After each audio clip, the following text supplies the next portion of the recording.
When done incorrectly, online education can feel like a solitary endeavor.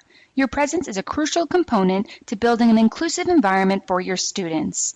The SNHU model helps to support this environment with the role of academic advisors and other support systems designed for the online learner.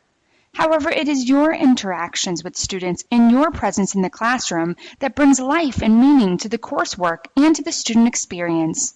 Investing time and energy to present your authentic self in all possible areas builds cohesion between the course content and its relevancy to the real world. Announcements serve as a powerful tool for you to highlight connections and give students insight about what you see in your classroom, further engaging your students with the material and with their classmates. When used effectively, announcements integrate instruction in the form of synthesizing discussions, identifying common threads, and sharing resources to extend learning.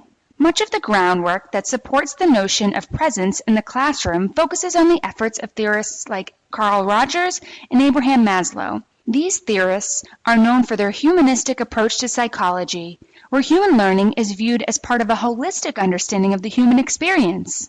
In contrast to the behavioral and cognitive schools of educational thought at the time, Maslow and Rogers considered the drive to learn to be intrinsic and believed there is significance to the feelings and emotions of the learner. Maslow is well known for his belief that motivation is based in a leveled hierarchy of needs driven by internal factors. The lowest level of needs are physiological and survival needs such as hunger and sleep. Further levels include security, belonging, self-esteem, and self-actualization, the achievement of one's full potential through creativity, independence, spontaneity, and a grasp of the real world. When thinking about presence in the classroom, Maslow's model can effectively reflect the student learner and the relationship to the instructor as the learner becomes more competent and comfortable in the environment.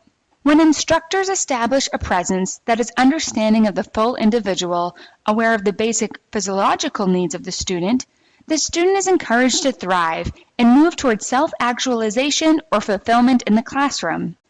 In this way, we empower students to develop the skills to satisfy their own educational needs guided by our instruction.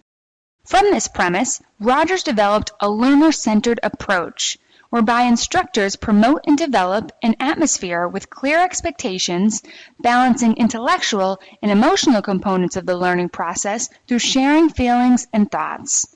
This model, adapted from his person-centered approach to therapy, was grounded by 3 instructor characteristics. 1. Realness. The instructor should be genuine and engage in direct personal encounters, share and model the transmission of thoughts and feelings. 2.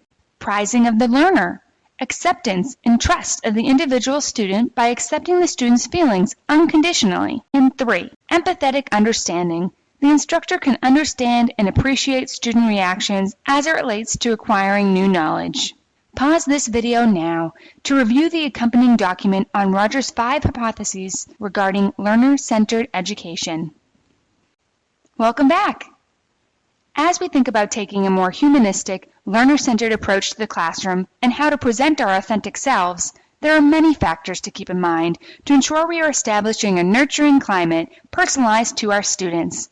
These underlying assumptions are less about technique and more about attitude. Questions to consider include: how can we convey personality while maintaining authority? What cultural perspectives should we keep in mind when considering the information being shared? Is the information that we are presenting building on the concepts in the week's work and challenging students to think in a new perspective or build a stronger connection to the material?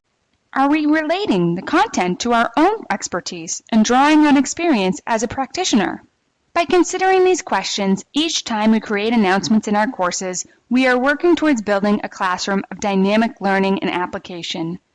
Our presence helps build relationships and builds connections to promote student learning.